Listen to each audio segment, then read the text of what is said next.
BNP নেতা আব্দুস সালাম মনে হচ্ছে বন্ধু রাষ্ট্রের কিছু পান করেছেন, এই জন্য বন্ধু রাষ্ট্রের ভাষায় তিনি কথা বলছেন।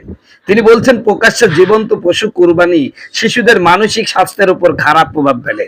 আর প্রকাশ্যে আপনারা যে ওই ছোট ভাইয়ের হক আদায় করতেছেন, এগুলো মনে হয় শিশুদের উপর ভালো প্রভাব ফেলে নাকি? আপনারা ছোট বড় 60 বছরের বুড়ি থেকে ছড়ি কাউ ছাড়ছেন না, ছোট ভাইয়ের হক আদায় করছেন। এগুলো তো মনে হয় প্রভাব খুব ভালো পড়ে না।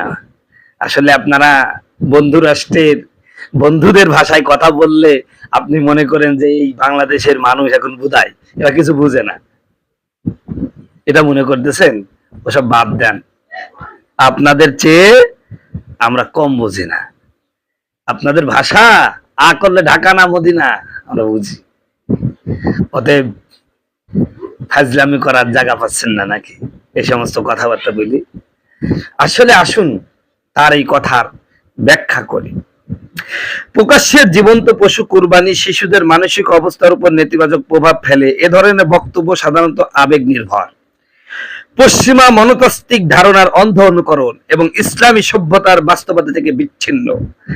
এর জবাবে কয়েকটি বিষয় অত্যন্ত পরিষ্কারভাবে আমি বলছি, এবং এগুলো বলা প্রয়োজন তাই বলতেছি।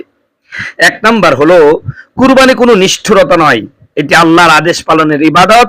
পৃথিবীর প্রতিটি সমাজেই খাদ্যের জন্য প্রাণী জবাই হয়, প্রতিদিন কোটি কোটি পশু কসাইখানায় জবাই হচ্ছে, তখন কারো মানবতা জাগ্রত হয় না। কিন্তু আল্লাহর নামে তাকওয়া ইবাদতের অনুভূতি নিয়ে মুসলমান যখন কুরবানি করে, তখন সেটিকে মানসিক বিকৃতি বলে আক্রমণ করা হয়। এটি দ্বিমুখী মানদণ্ড ছাড়া কিছুই নাই। কোরআনে স্পষ্ট বলেছে, তাদের গোশত রক্ত আল্লাহর কাছে পৌঁছে না, পৌঁছে তোমাদের তাকওয়া। সূরা হাজ 37 নম্বর আয়াত। অর্থাৎ কুরবানির মূল শিক্ষা হলো আত্মত্যাগ, আনুগত্য ও আল্লাহ ভীতি। দ্বিতীয়ত, শিশুরা কুরবানির মাধ্যমে নিষ্ঠুরতা শিখে না, বরং দায়িত্ব, বাস্তবতা, আল্লাহর বিধানের প্রতি শ্রদ্ধা শিখে। একটি শিশু যখন দেখে পশুকে না খাইয়ে কষ্ট দেওয়া নিষিদ্ধ, জবাইয়ের আগে পানি খাওয়ানো হয়, ধারালো ছুরি ব্যবহার করা হয়, অন্য পশুর সামনে জবাই না করতে বলা হয়, অপ্রয়োজনীয় কষ্ট দেওয়া হারাম, তখন সে বরং প্রাণীর প্রতি দয়াই শিখে। ইসলামে পশুর প্রতিও রহমতের শিক্ষা আছে। নবী সাল্লাল্লাহু আলাইহি ওয়াসাল্লাম বলেছেন, আল্লাহ সব বিষয়ে উত্তম আচরণকে ফরজ করেছেন, তোমরা যখন জবাই করবে উত্তম ভাবে জবাই করো। এ শিক্ষা কি শিশুদের নিষ্ঠুর বানায় নাকি দায়িত্বশীল ও সংযমী বানায়? তৃতীয়ত, আধুনিক সমাজ শিশুদের সামনে যেসব ভয়াবহতা উন্মুক্ত করেছে, তার তুলনায় কুরবানি অনেক বেশি মানবিক ও নিয়ন্ত্রিত। আজ শিশুর হাতে সহিংস ভিডিও গেম, রক্তাক্ত সিনেমা, অশ্লীল কন্টেন্ট, হত্যা ও যুদ্ধের লাইভ ভিডিও, মাদক ও অপরাধ ভিত্তিক বিনোদন সবকিছু তুলে দেওয়া হচ্ছে। এগুলো নিয়ে তথাকথিত মানসিক স্বাস্থ্য বিশেষজ্ঞদের অনেকেই নীরব, কিন্তু কয়েক মিনিটের একটি ধর্মীয় ইবাদত তাদের কাছে অসহনীয় হয়ে উঠছে। এটা প্রকৃত উদ্বেগ নয়, বরং ধর্মীয় সংস্কৃতির বিরুদ্ধে বুদ্ধিভিত্তিক পক্ষপাত। চতুর্থত, মুসলিম সমাজে শত শত বছর ধরে কুরবানি চলে আসছে।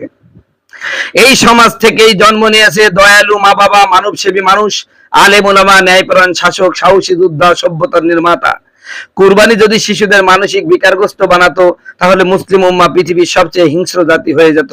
বাস্তবতা তার সম্পূর্ণ বিপরীত। পঞ্চমত, ইসলাম অযথা শিশুদের ভয় পাইয়ে দেওয়ার পক্ষপাতী নয়। যদি কোনো শিশু খুব ছোট হয়, ভয় পায় বা মানসিকভাবে অস্বস্তি বোধ করে, তাহলে তাকে জোর করে দেখানো জরুরি নয়। ইসলামে প্রজ্ঞা আছে, ভারসাম্য আছে, কিন্তু এজন্য পুরো কুরবানির বিধানকে মানসিক নির্যাতন বলা চরম অজ্ঞতা ও ইসলাম বিদ্বেষ।